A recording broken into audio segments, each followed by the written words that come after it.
네, 반갑습니다. 저를 아주 과분하게 소개를 해주셔서 조금 어리둥절하고요. 약간의 부담감도 있습니다. 젊으신 여러분들 아주 많이 오셨는데 여러분들 뵙고 이 글쓰기 강의를 하려고 하니까 가슴이 좀 뜁니다.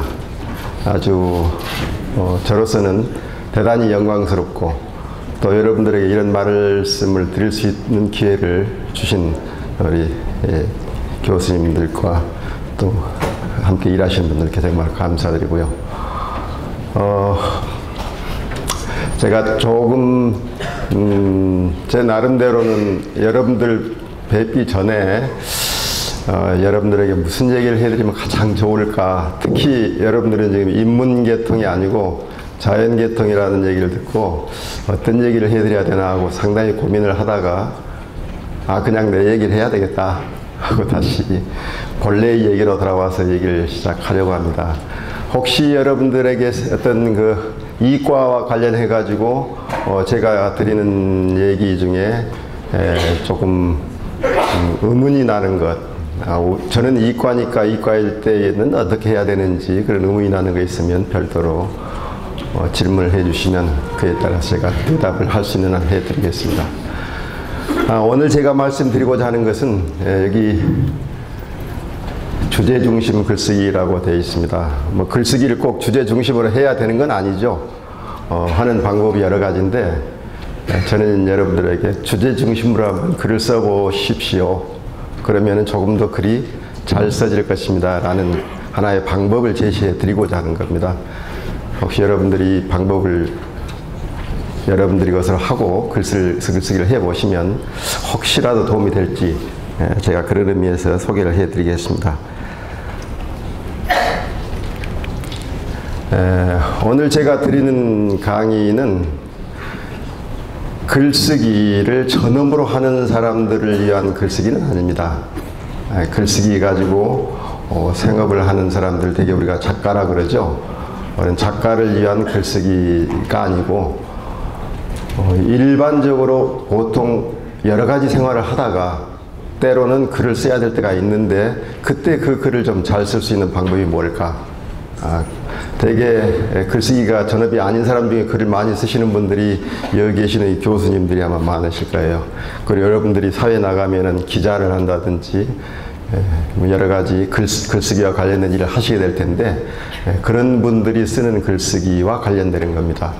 그래서 대체적으로 우리는 그런 글쓰기는 타고나는 게 아니고 훈련을 통해서 습득되는 것이다 라고 저는 생각을 하고 있습니다. 그래서 그런 훈련의 하나의 과정, 하나의 방법으로 제가 말씀드리는 게 주제 중심의 글쓰기입니다.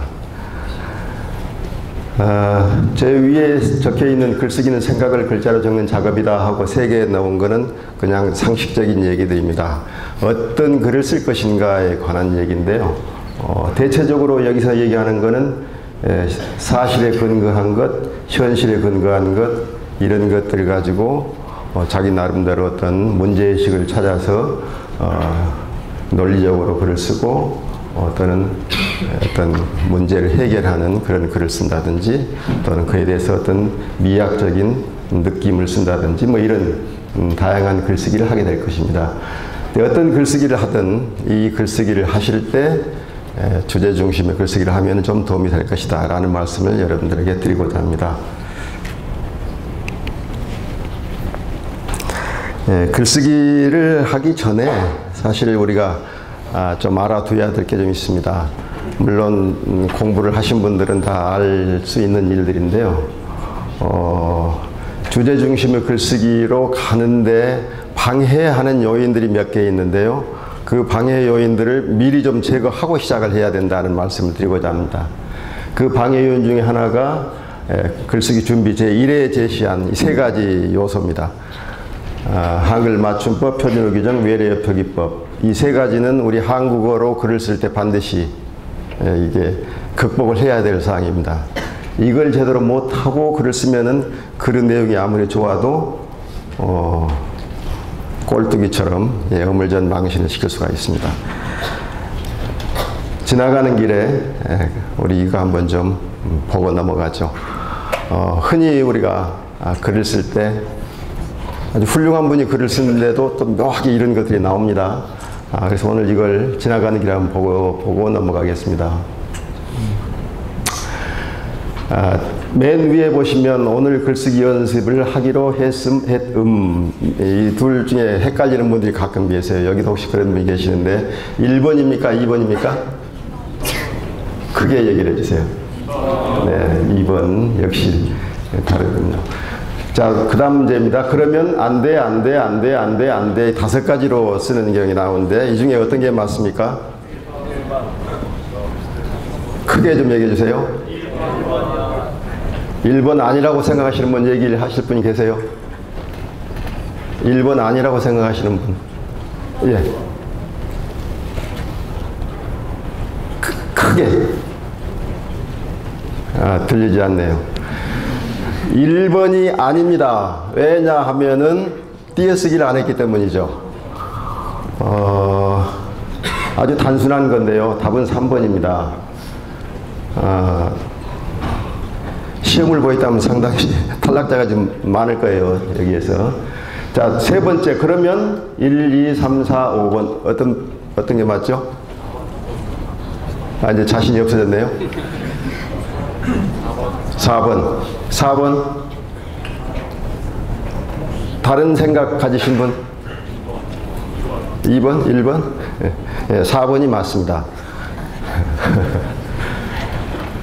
다음에 어쩌면 그럴지 띄어쓰기. 네, 1번이 맞습니다. 그 다음 2번. 외래 표기법이죠. 워크숍.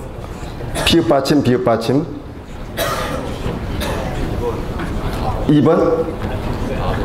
4번이 맞습니다. 워크숍.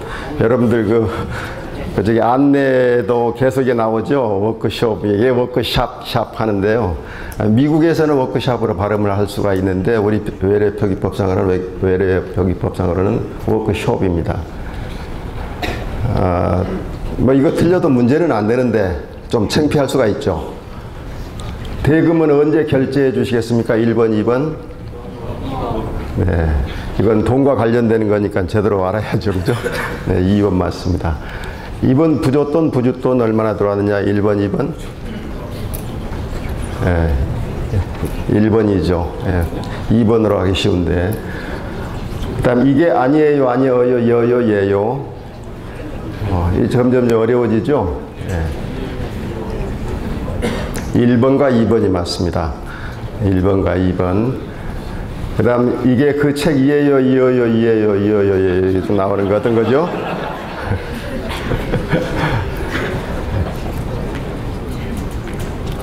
예, 1번 책 이에요, 이어요.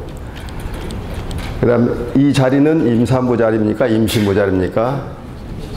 예, 오늘 지하철에도 보니까 배 이렇게 나오게 그려놓고 거기에 자리를 뭐라고 붙여놨어요. 이 자리는 누구누구 자리입니다. 임산부입니까? 임신부입니까? 네, 임신부지요. 임산부는 아니죠. 이런 거는 사실은 대단히 단순한 것들이죠. 근데 이런 정도를 습득하고 글쓰기를 해야 그 글이 주제를 드러내는데 걸림돌이 없어지는 거죠.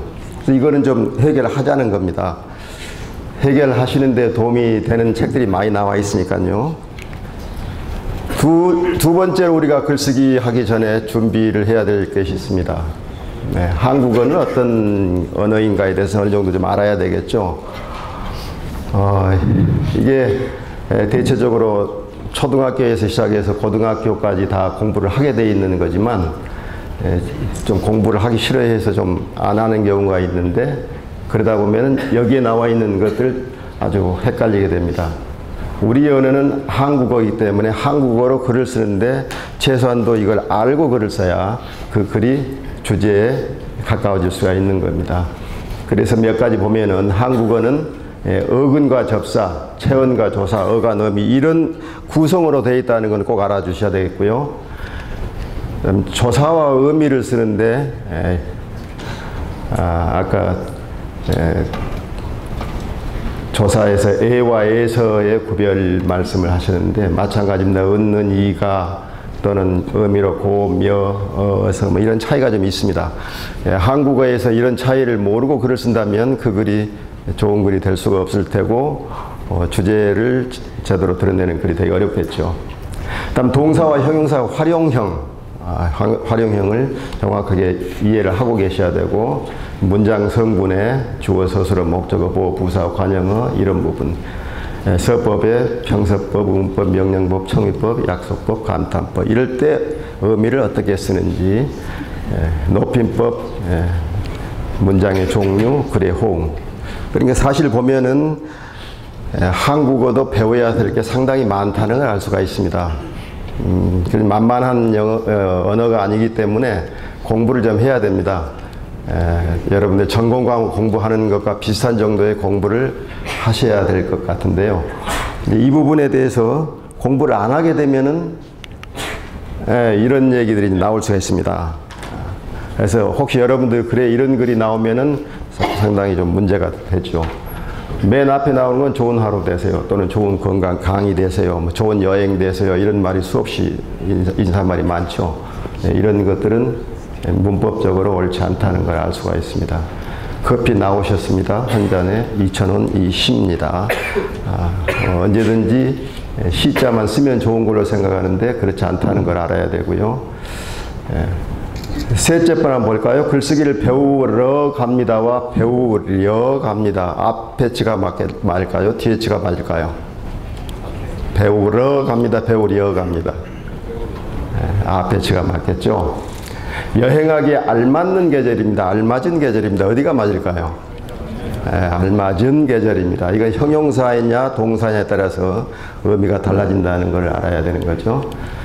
그다음 아이가 길에서 울고 간다, 울며 간다. 이 차이가 있겠죠. 울고 가는 거는 운 다음에 이제 그치고 갈 때 울고 가는 거고 계속 잉잉잉 하고 가면은 그건 울며 가는 거죠.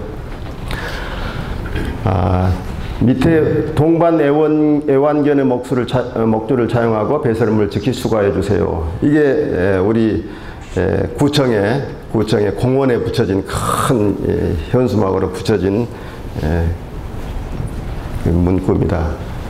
공원에 올 때 공원 이용객들한테 하는 얘기인데 이상하지 않습니까? 한 6개월 정도 계속 붙여놓은 건데요. 대충 감은 잡히는데 사실은 문제가 있죠. 앞에 동반 애완견의 목줄을 착용하면은 누가 착용해야 되는지 그 생각을 한다면 틀림없이 이거는 문제 제기를 해서 공무원한테 가가지고 당신 지금 무슨 얘기 했느냐라고 물어봐야 될 거예요. 근데 사실 제가 이걸 구청에 얘기를 했어요. 이거 좀 바꾸라고. 한 6달 걸려서 바꿨어요, 이게. 이게 우리가 문법적인 어떤 그 소양 이걸 갖추지 않으면은 이런 얘기를 다반사를 할 수 있다는 겁니다. 근데 우리는 이제 그런 잘못에서 벗어나야 되겠죠. 그다음 마지막 문장 13일 현지 시각 근 2달여간 가장 큰 폭으로 떨어졌다는 뉴욕 증시는 오늘 새벽 다시 반등세를 보였다. 문장이 아무 잘못이 없는 것처럼 느껴지죠. 그러나 우리가 정확한 문장을 쓴다는 그런 취지에서 본다면 문제가 있어요. 즉 13일 현지 시각 오늘 새벽 다시 반등세를 보였다. 그러니까 13일 다시 또 오늘 새벽 오늘이 하나 더 군더더기로 붙어 있죠. 다시 반등세를 보였다. 다시도 여기 떨어졌다는데 이제 반등세를 보인 거니까 다시가 필요 없는 거고 다음에 반등세를 보였다는 그런 표현도 그냥 반등했다 하면 될 일을 반등세를 보였다고 굳이 그렇게 표현한 것도 문제 제기를 할 수가 있습니다. 우리가 문장을 쓸 때 가장 간결하고 명료하고 가장 알아듣기 좋은 그런 문장을 쓸 수 있을 때 주제에 접근하는 문장을 쓸 수 있다. 그런 의미에서 제가 어문 규정에서부터 문법까지 간단하게 우리가 흔히 잘못 쓰고 또 잘못 쓴지도 모르고 넘어가는 그런 표현들을 좀 설명을 해드리기 위해서 보여드렸습니다. 문장 쓰기 전에 여기까지는 배워놓자. 여러분들 동의하십니까? 어떠세요? 문장 쓰기 전에, 글 쓰기 전에 여기까지는 배워놓자. 공부를 새로 해야 되니까 하기 싫다. 공부를 해야 될 거예요. 자, 주제가 있는 글쓰기 과정을 얘기를 하겠습니다. 이제 본론으로 들어가서 주제가 있는 글쓰기를 어떻게 할 것인가. 주제가 있는 글쓰기는 하나의 글쓰기 방법이기 때문에 연습해야 되는 거고, 연습을 통해서 이 방법을 자기 방법으로 익히게 될 수도 있어야 됩니다. 주제가 있는 글쓰기는 첫째, 주제 설정과 주제문 작성. 요 첫 번째 작업이 있습니다. 주제 설정과 주제문 작성. 주제 설정하게 되면, 그리고 주제문을 작성하게 되면 그거를 주제화해 나가는 과정이 필요합니다. 주제화하는 과정. 그래서 이 주제화 과정은 문단 소주제 또는 소제목을 이용해서 주제화를 하게 됩니다. 다음에 문단 구성을 하는 일이 있는데요. 결국 글쓰기라는 건 문단을 구성하는 작업이죠. 근데 그 문단 구성을 하는데 문단 소주제의 주제화, 이게 문단 구성의 가장 핵심 요소입니다. 이걸 위해서 이제 글쓰기 전에 설계를 하고 그 글에 적합한 뒷받침할 만한 자료를 찾아내고 준비하는 거. 이게 논증, 사례, 근거 또는 설명 할 수 있는 자료를 찾아 준비를 해야 되죠. 그래서 글쓰기는 주제다. 그래서 이 주제를 어떻게 드러낼 것인가. 이게 우리 글쓰기, 주제가 있는 글쓰기 과정의 핵심 내용입니다. 그러면 주제 설정을 어떻게 할 것인가. 어떤 글을 쓰고자 할 때 먼저 주제를 설정하고 다음에 그 주제와 관련해서 어떻게 하면은 그 주제를 잘 드러낼 수 있을지 제목을 만들고 소제목을 쓰고 문단을 만들고 문단에 소주제를 쓰고 뭐 이런 절차를 밟게 되는데요. 가장 어려운 게 주제 설정하는 거죠. 내 글에서 주제를 뭘로 정할 것인가. 다시 말하면은 내 주제에서 결론을 뭘로 정할 것인가. 마지막 결론을 낼 수 있는 문장을 뭘로 할 것인가. 그걸 결정하는 게 가장 어렵습니다.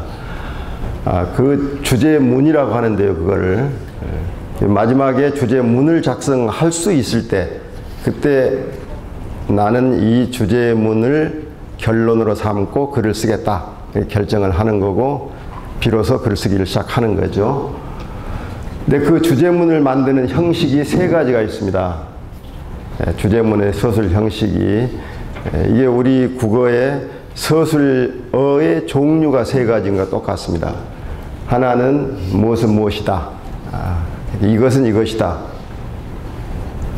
정의를 내리는 것이죠. 또 하나는 이것은 어떻다. 이건 이렇다. 이건 저렇다. 이에 대해서는 이건 나는 어떻게 생각한다. 그런 뜻입니다. 그래서 대체적으로 어떤 것에 대한 정의를 내리거나 해석을 하거나 또는 진단을 하거나 할 때 이런 주제문을 내걸게 되겠죠. 아마 여러분들 어떤 논문을 쓰시든지 논문을 쓰시게 되면 그 논문의 마지막 결론은 그래서 이것은 이렇게 이렇게 한다 또는 이렇게 이런 것이다 라는 결론으로 맺을 수가 있겠죠. 셋째로는 주제문이 무엇을 어떻게 해야 한다.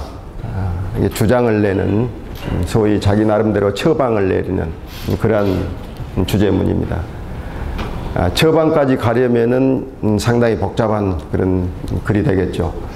그래서 어쨌든 이 주제문은 무엇이다, 어떻다 또는 어떻게 해야 한다라는 명확한 서술의 형식을 갖춘 그런 문장으로 주제문을 작성해야 됩니다. 이런 주제문을 만들려면 문제의식이 필요하죠. 상황에 대해서 사실 또는 현실 또는 어떤 사건, 이걸 보면서 거기서 문제의식을 가지고 보고 그 문제의식에서 의심과 비판을 통해 가지고 어떤 나름대로 고민을 거치고 그래서 주제를 만들어내야 됩니다. 그 과정을 통해서 주제문을 만들어내면은 그 사람이 그에 대해서 글을 쓸 수 있는 자격이 생긴다고 볼 수 있습니다. 글쓰기를 할 때 이런 주제문을 고민을 해서 글쓰기 주제를 만들어내지 못하면 글이라는 게 제대로 어떤 그 글의 본연의 목적에 맞게 글이 써지기 어려울 겁니다. 그래서 최소한도 이 주제 설정의 부분에서 상당한 고민을 해야 된다는 것. 아마 논문 제목 만드실 때도 엄청나게 고민을 하실 거예요, 여러분들이. 교수님들과도 수없이 상의를 하셔야 되고, 그래서 그 논문을 주제를 어떻게 삼을 것인가, 그 논문을 주제를 이렇게 삼았으면 그걸 어떤 식으로 끌어갈 것인가, 소위 주제화를 해 나갈 것인가, 이런 결정을 하게 될 텐데요. 일단 이 주제 설정에 가장 고민을 많이 하고, 또 그 주제가 가장 의미 있게 자기가 원하는 방향으로 잘 설정될 수 있도록 상당히 고생을 해야 되는 부분입니다. 주제 설정이 끝나면 그 주제를 가지고 글을 쓸 때 사실은 모든 글이라는 건 문단으로 이루어지죠. 문단이 10개든 20개든 또는 수백 개 있을 수가 있습니다. 어떤 글이든 수없이 긴 글이든 짧은 글이든 그 글은 모두 문단으로 구성되죠. 그래서 각 문단이 합해서 하나의 글이 되는데, 그 문단이라는 건 사실 하나의 문단만 따져놓고 보면은 아주 간단합니다. 문단이 뭘로 되어 있느냐? 문단 그 자체에도 주제가 있죠. 그걸 우리가 소주제라고 그러죠. 영어로는 그걸 토픽이라고 하고요. 그런 소주제문이 있어야 문단이 되는 겁니다. 그래서 그 소주제문이 있고, 그 소주제문을 뒷받침하는 문장이 있고, 이게 문단의 필수 구성 요소죠. 그래서 문단을 이렇게 소주제문과 뒷받침 문장으로 만들 수 있도록 준비를 하고, 그래서 소주제문을 먼저 제시를 한 다음에 뒷받침 문장 뭘로 할 것인가, 근거나 사례나 논거, 해설 자료 등을 제시를 하면은 하나의 문단이 되는 거죠. 문단이 소주제가 하나의 문장으로 되어 있고, 뒷받침 문장은 상당히 많게 되겠죠. 뒷받침을 해야 되니까 3개, 4개 또는 5개 있을 수가 있고요. 그러면 그 여러 가지 뒷받침 문장 사이에 어떤 관계가 있는가, 뒷받침 문장에 나열을 할 때 원리로서 인식을 하고 있어야 될 게 2가지가 있습니다. 최소한도. 하나는 통일성의 원리고 하나는 연결성의 원리인데요. 통일성이라는 것은 모든 뒷받침 문장은 주제를 향한다. 다시 말하면 소주제를 향해야 된다는 얘기입니다.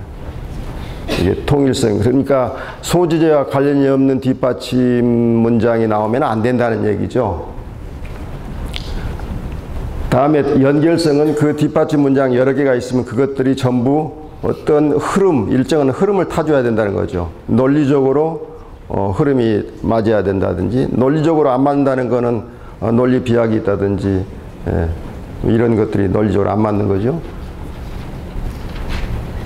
시공간의 연결은 시간과 공간의 흐름이 자연스럽게 흘러갈 수 있는 그런 뒷받침 문장이 나와야 된다는 거죠. 그래서 이런 연결성의 원리나 통일성의 원리를 갖춘 뒷받침 문장으로 소주제문을 뒷받침한 문단이 제대로 된 문단이고, 그런 문단을 쭉 연결해서 글을 쓰는 게 주제가 있는 글쓰기입니다. 좀 상당히 좀 추상적이죠, 제 강의가. 그래서 조금 구체적으로 한번 들어가 보겠습니다.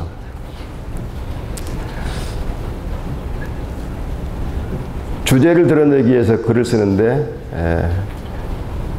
몇 개의 문단을 가지고 하나의 주제를 드러내는, 여기서는 7개의 문단을 한번 생각해 봤습니다.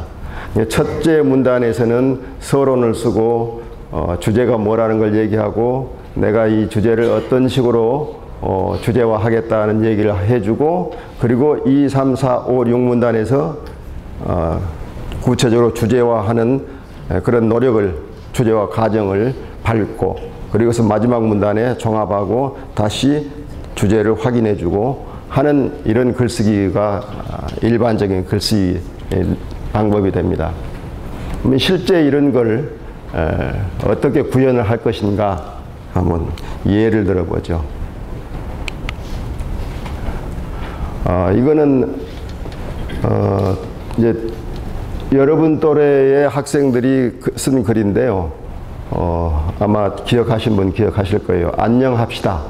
연세대학교 인문사회과학회 학생들이 쓴 글입니다. 안녕합시다. 그 내용을 혹시 여러분들이 알고 계신지 모르겠는데요. 당시 안녕하십니까? 아마 고대 학생이 그걸 처음에 제기를 했죠. 안녕하십니까? 대자보를. 그래서 이렇게 엄청난 반응을 일으켜서 이제 연세대학교 학생들도 그에 대해서 나름대로 쓴 글입니다. 원래 글은 14개 문단으로 되어 있습니다. 14개면 상당히 길죠. 그 14개 문단인데 제목이 안녕합시다. 그러면 주제가 이 학생들이 주제를 뭘로 삼았을까? 안녕합시다. 안녕합시다라는데 뭘로 안녕합시다로 갔을까? 지금 아직 파악이 안 되죠. 글을 쭉 읽으면서 이 학생들이 어떤 얘기를 하고 싶은지, 다시 말하면 뭘로 주제를 삼았는지 그걸 찾아낼 수가 있습니다. 또 그렇게 잘 찾아낼 수 있으면 그 글이 잘 된 글이고, 그렇지 않으면 그 글에 문제가 있는 거죠. 그래서 대체적으로 글은 맨 앞에 주제가 나오기도 하고 제일 끝에 나오기도 합니다. 글이 길면은 2번 나오죠. 앞에도 나오고 뒤에도 나오고. 근데 이 글은 앞에는 나오지 않았고 뒤에 나왔어요. 뒤에 나왔는데 보시면 여기 13, 14문단에 이렇게 나왔습니다. 지금 우리는 안녕하지 못하다. 사회 여건도 호의적이지 않다. 그렇지만 안녕할 수 있는 길로 나가자. 이렇게 나와 있어요. 그러니까 안녕합시다가 제목이고 이렇게 나왔죠. 안녕할 수 있는 길로 나가자. 그러면 안녕할 수 있는 길이 뭔가? 이게 여기에 제시되어 있겠죠. 여기에 이런 안녕할 수 있는 길을 제시하고 그리고 바로 그 길로 나가자. 이렇게 이게 이제 주제화의 하나의 과정입니다. 이 3부터 시작해가지고 12문단 사이에서는 어떻게 하면 우리가 안녕할 수 있는가? 우리가 안녕할 수 있는 방법이나 제도나 어떤 활동 이런 것들을 아마 철저히 얘기를 하고 그래서 그런 길로 나가자라고 주제를 삼으면은 그러면 이 글이 주제가 있는 글로 제대로 주제화했다고 볼 수가 있습니다. 근데 여기 보면은 제3, 5문단에서는 대체적으로 현재 권위주의가 확산되는 그런 얘기를 했고 6, 8문단에서는 만델라도 그런 불평등을 해결하지 못했다는, 그래서 소수 권력자의 거세 제거로 문제가 해결되지 않고 반대자를 거꾸러뜨리는 것보다는 안녕해질 방법을 찾아내는 게 중요하다. 그래서 점점 길을 찾는, 안녕할 수 있는 길로 나가는 게 중요하다는 걸로 지금 가고 있죠. 그래서 11, 12문단을 보면은 외부 세력의 개입을 차단하는 순수한 정치는 전체주의적인 사고에 지나야 된다. 다시 말하면은 사회의 여러 가지 문제에 외부에서 개입하는 것, 학생들이 개입하고 또는 정치권이 개입하고 하는 게 그게 순수하지 못하다라고 얘기하는 정치권을 향해서 그렇지 않다. 외부에서도 개입해서 그거를 바꿔내는 것, 이거를 참아내는 게 민주주의다. 뭐 이 얘기를 하고 있습니다. 그리고 결론으로 내려갑니다. 그럼 여러분들이 지금 쭉 보시면 아시겠지만은 여기에 지금 제가 써놓은 거는 이 각 문단의 소주제라고 생각하는 것들을 쭉 써놓은 겁니다.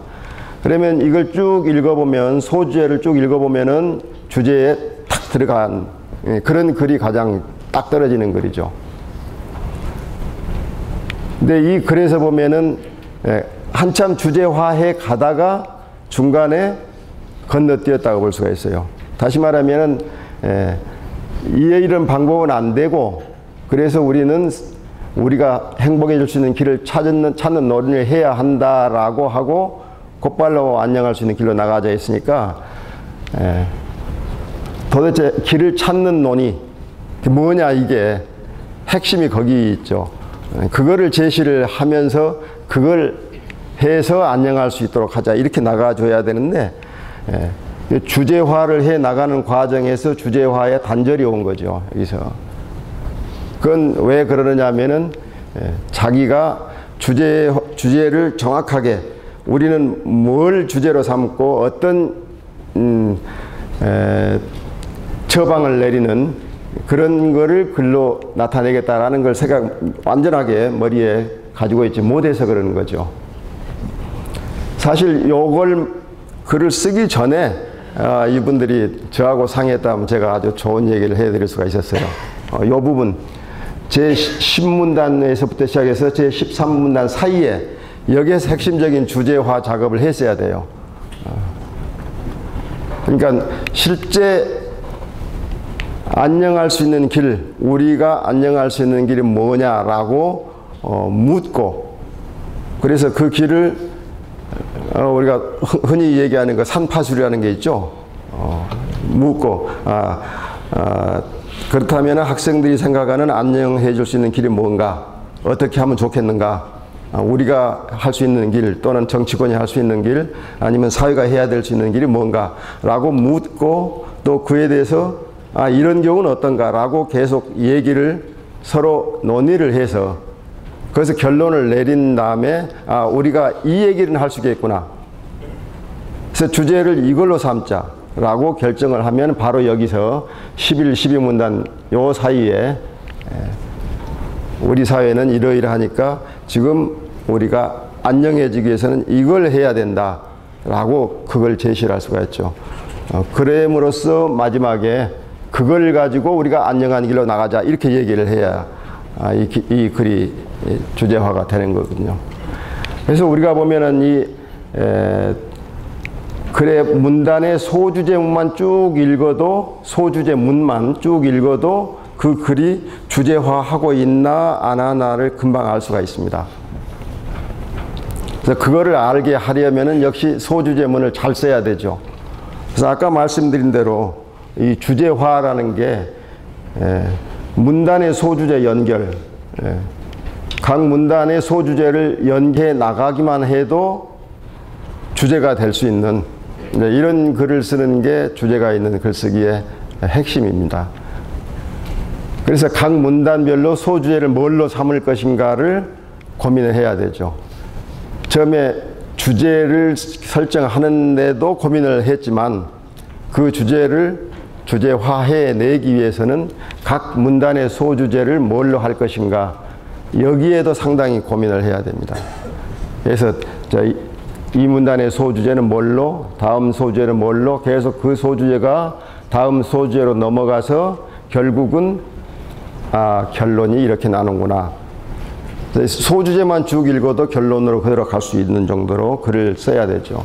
그래서 바로 이 글에서는 11, 12문단 이 사이에가 소주제를 주제화해 내는데 소주제의 발전이 차단이 된 거죠. 주제로 가는데 여기서 사실은 상당히 비약을 했습니다. 어떤 의미에서는 거의 하나마나한 얘기를 한 것과 거의 비슷해졌어요. 그래서 이런 글이 나오지 않게 하려면 소주제를 제대로 작성해야 된다. 주제와 둘째 방법은 소제목으로 연결해서 주제하는 방법입니다. 아까 소주제 문 가지고 연결하는 것과 거의 같은 얘기인데요. 이건 긴 글에서는 주 제목이 나오고 그 다음에 작은 제목이 나오죠. 제1장 제2장 이런 식으로요.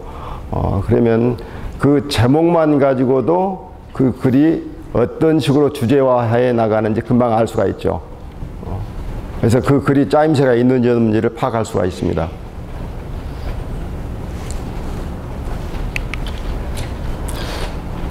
이 글은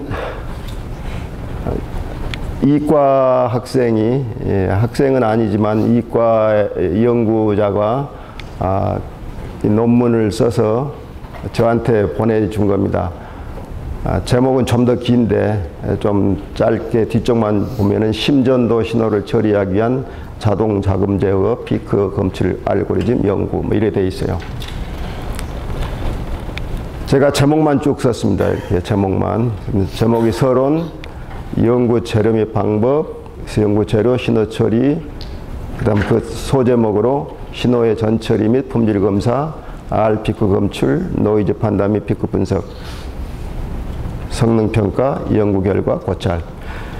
큰 제목으로 보면 서론, 연구 자료 및 방법, 연구 결과, 고찰 이렇게 되어 있죠.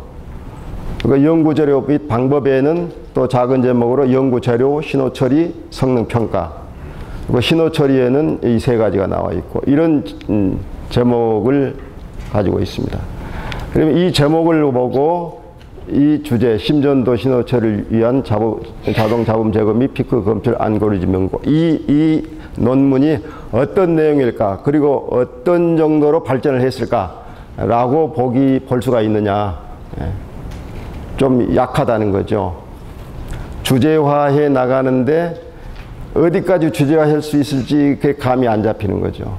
특히 이 3번과 4번 연구 결과와 고찰 이게 과연 어떤 내용일지 거의 파악하기 어렵죠. 이 제목만 보고는.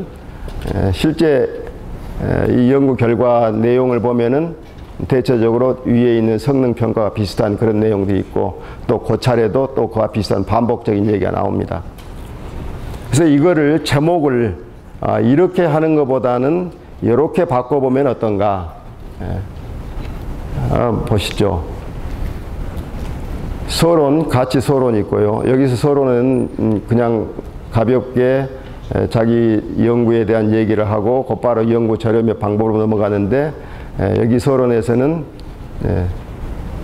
필요성과 재료와 조사 방법까지를 아우르고 그 다음 여기 이번에 연구 자료 및 방법이 곧바로 이게 사실은 서론 정도에서 나와야 될 것인데 거의 본론에서 나왔기 때문에 이거를 서론으로 넣고 본론에서는 정말 중요한 거는 자기가 지금 제시하고자 하는 알고리즘 원리가 어떤 건가 이걸 정확하게 설명을 해주고 물론 기존 알고리즘과 어떤 차이가 있는지 기존 것은 어떤 문제가 있는지 새 것은 어떤 원리가 되어 있는지 원리적인 얘기를 해주고 다음엔 그걸 가지고 적용을 했을 때 어떤 결과가 나오는지 그러니까 2번과 3번이 거의 주제화의 가장 핵심이죠. 그래서 이 2번과 3에서 주제화를 명확하게 제대로 해주고 그리고 결론으로 넘어가는 그런 방식을 제시를 했어요. 그러면 2번과 3번의 제목만 봐도 어디에서 어떤 얘기가 있고 어디에서 어떤 얘기가 나오겠구나 감을 잡을 수 있고 그래서 이 논문의 전체적인 체계가 어떤 원래 그 제목을 구현하는 게 좀 짜임새가 있게 됐겠다라고 얘기를 할 수가 있을 거 아닌가. 다시 말하면 제목으로 주제화해 나가는 제목을 이렇게 벌려놓으면은 거기에 맞는 얘기들을 쓰게 되겠죠. 그래서 제목을 처음부터 잘 잡아놓는 것과 잘 잡지 못한 것의 내용의 차이가 상당히 난다는 겁니다. 그래서 우리가 어떤 글이든지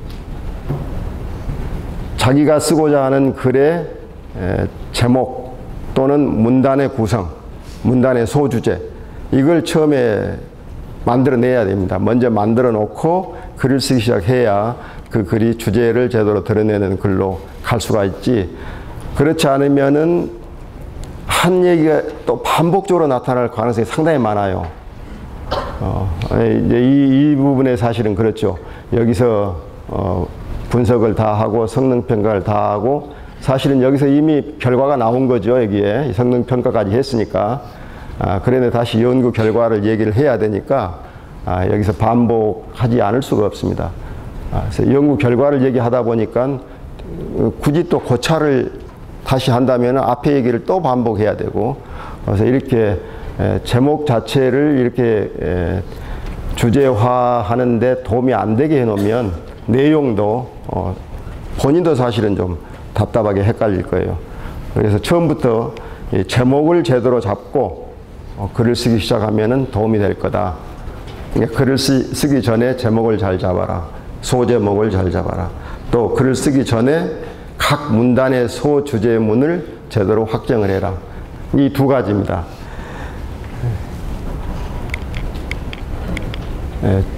주제화하는 가장 중요한 두 가지인데요. 하나는 문단들을 잘 만들어서 그 문단들을 소주제로 잘 연결시켜라. 그러면 주제화가 된다. 둘째는 제목을 잘 연결시켜라. 제목을 소제목 또는 그 밑에 작은 제목이 나오더라도 각 제목별로 제목들이 잘 연결되도록 해라. 그러면 그 글이 주제화가 되는 글이 된다.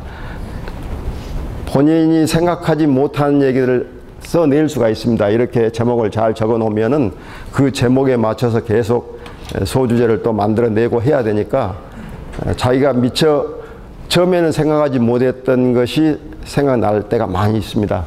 그래서 이 방법을 사용하시면 여러분들이 논문을 쓰실 때라든지 어디 칼럼 하나 제기를 쓰신다든지 뭐 대자보 하나 쓰시더라도 상당히 짜임새 있는 글을 쓰실 수 있을 겁니다.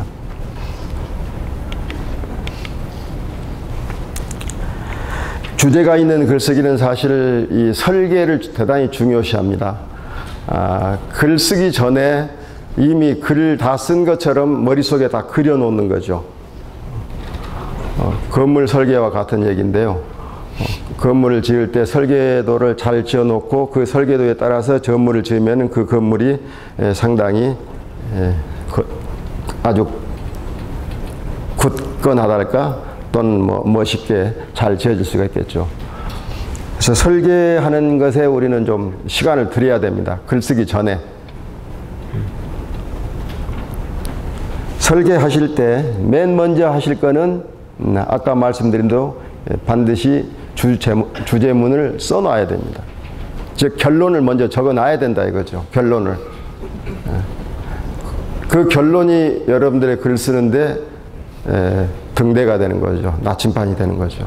그 제목 결론을 보고 계속 글을 써 나가는 거니까요. 그래서 주제문을 반드시 써 놔야 됩니다. 설계문 맨 위에 주제문을 써 놔야 됩니다. 그리고 가제목을 하나 붙이죠. 이 글은 제목을 뭘로 일단 해보자. 물론 글이 다 쓴 다음에 가제목을 바꿀 수가 있으니까 크게 고민을 하지 않고 적어도 됩니다. 마지막 부분에서 제목은 다시 고민해서 적으면 되니까요. 그러나 주제문은 바뀌면 안 되죠. 처음 쓴 주제문을 글 한참 쓰다가 이 방향이 달라지니까 주제문을 바꾼다 하면 벌써 아직 자기가 주제문에 대해서 고민을 많이 하고 제대로 결단을 못 내렸다는 그런 증거가 되니까 주제문을 바꿀 수 있다면은 처음부터 주제문을 다시 써야 되죠. 그리고 다시 구상을 해야 됩니다.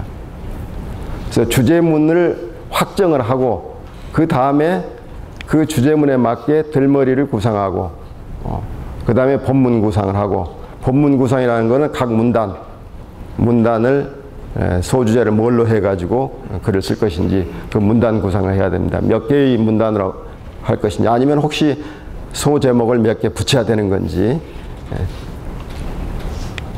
그래서 이런 본문 구상이 끝나면은 마무리에 무슨 얘기를 할 것인지.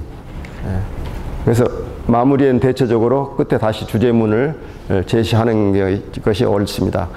그래야 글 읽는 사람이 다시 주제에 대해서 좀 더 유념을 하게 되니까요.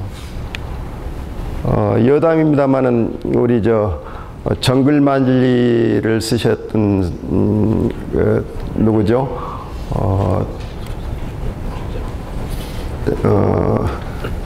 태백산맥 쓰신 분 조정래 선생님 말이죠. 조정래 선생이 지난번에 텔레비전에 나와서 그런 얘기를 하시더라고요. 아나운서가 물으니까 대답을 하는데 그렇게 방대한 글을 쓰는데 선생님은 처음부터 그런 글을 쓸 생각을 하고 그러니까 그렇게 길게 쓸 생각을 하고 시작을 했습니까? 아니면은 쓰다 보니까 그렇게 길어졌습니까? 이렇게 묻더라고요.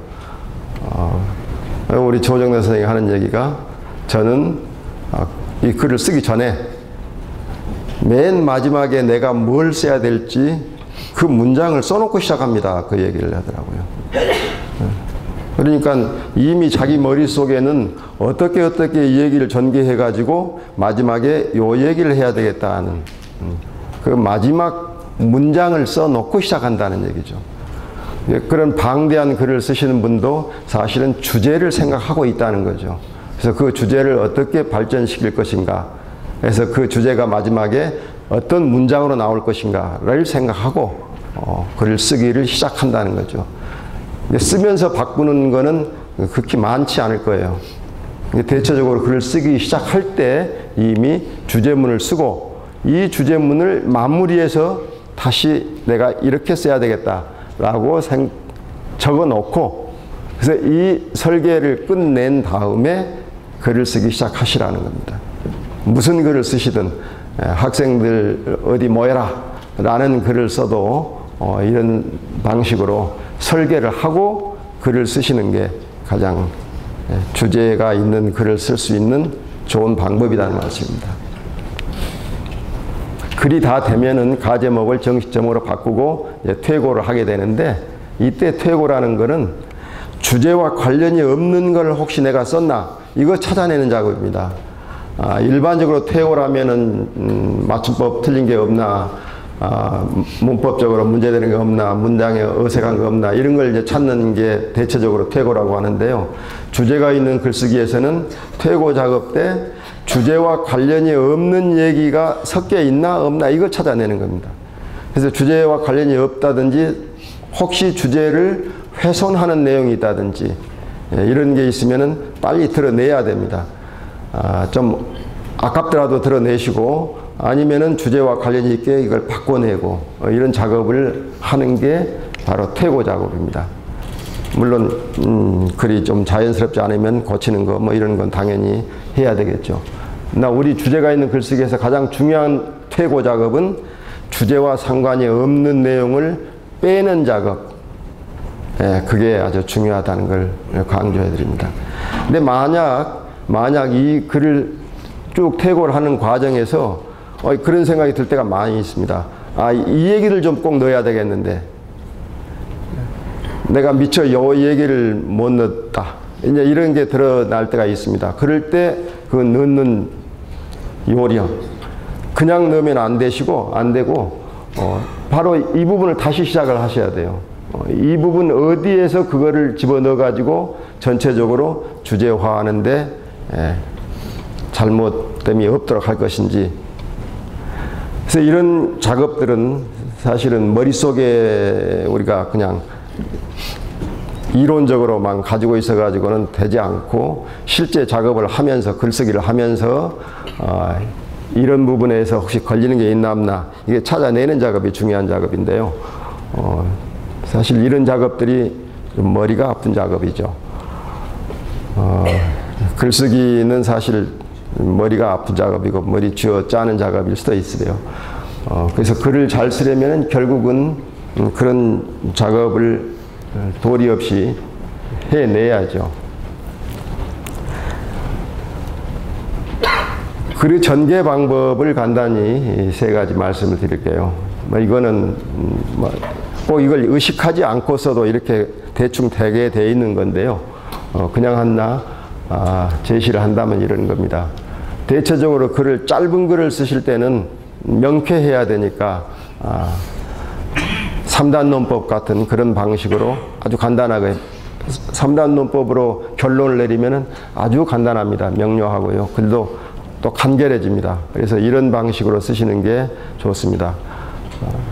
그러나 글이 좀 다른 사람을 설득해야 되고 좀 더 다양한 상황 이런 것들을 곁들여서 설명을 해야 된다면은 변증법적인 방식을 사용하는 게 좋죠. 그래서 많은 논의를 할 수 있고, 때로는 관심 있는 많은 사람들이 관심을 가진 얘기들을 섞어낼 수가 있고요. 우리가 통상 글을 쓸 때 좋다고 생각하는 건 이겁니다. 여러 다양한 얘기들을 내 주제에 맞는 걸 골라가면서 점점 자기 주제화해 나가는 것. 좀 어렵기는 하지만 대체적으로 논문을 쓴다든지 또는 신문에서 칼럼을 쓴다든지 하면 대체적으로 이제 이런 방향으로 쓰려고 노력을 할 겁니다. 그러니까 대체적으로 사람들이 자기가 어떤 주장을 하거나 할 때 곧바로 이건 이렇게 해야 됩니다 라고 하면은 사람들이 반감을 가질 수가 있죠. 그래서 그런 경우에 이런 경우도 있고 저런 경우도 있는데 이런 경우는 이렇고 저런 경우는 저렇다 이렇게 설명을 해 가면서 점점 자기의 주제 쪽으로 끌어가는 그런 방법을 글을 전개 방법으로 사용하시면 도움이 될 거라는 얘기입니다.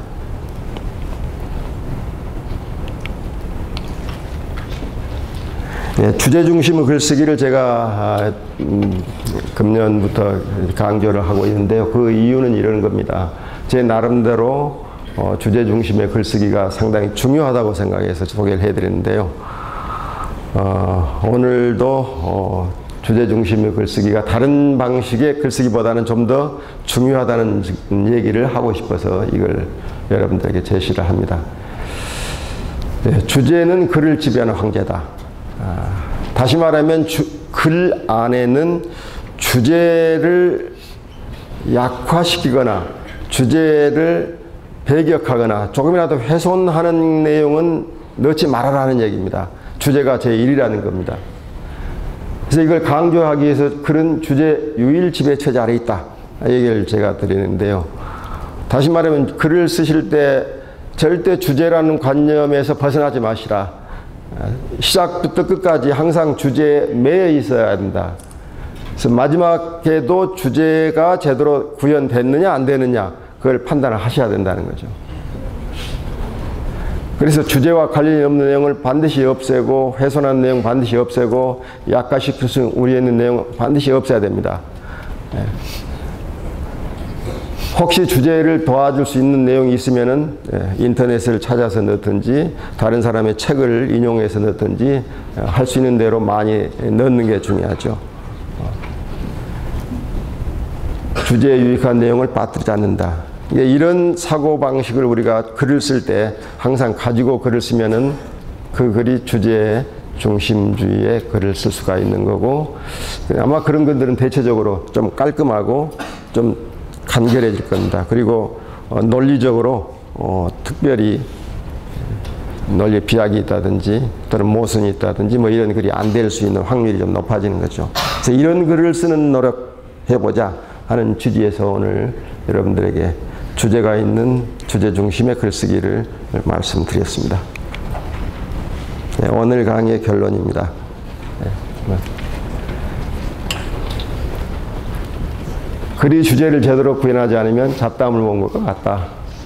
물론 잡담도 사람의 생활의 활력소가 되기 때문에 주제가 없는 뭐 이상한 글도 한 번씩 읽을 필요는 있습니다만은 여러분들이 쓰시는 글에서는 반드시 주제를 제대로 구현한 글, 그런 글이 되어야 되겠습니다.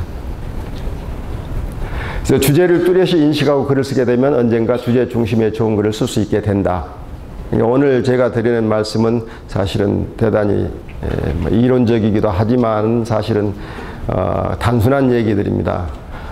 그래서 이런 것만 가지고 글을 쓴다고 해서 주제 중심의 글이 써지는 건 결코 아니죠. 다만 그런 생각을 가지고 있으면 주제 중심의 글 쓰는 한데 조금 도움이 될 겁니다. 문제는 계속 연습하는 거죠. 주제 중심의 글로 가도록. 그래서 여러분들이 글을 쓰면서 내 글이 주제 중심이냐 아니냐 판단을 해봐야 되고 혹시 판단이 안 서면 저한테 부탁하시면 제가 판단을 해드릴 수가 있습니다. 제가 겪어보니까 제 삶을 뭐 돌이켜보고 여러 가지 겪어보니까 이 생각이 났어요. 주제 중심의 글을 쓰는 사람은 주제가 있는 삶을 살 확률이 높다. 이렇게 되는 것 같아요. 동의하시든 안 하시든.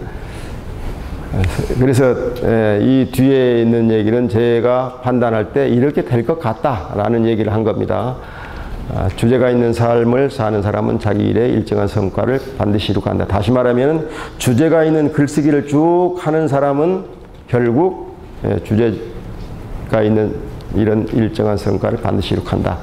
그래서 주제가 있는 글 또는 주제 중심의 글쓰기를 하자. 이런 얘기를 제가 여러분들에게 드리고자 합니다. 오랜 시간, 긴 시간 강의를 잘 들어주셔서 고맙습니다.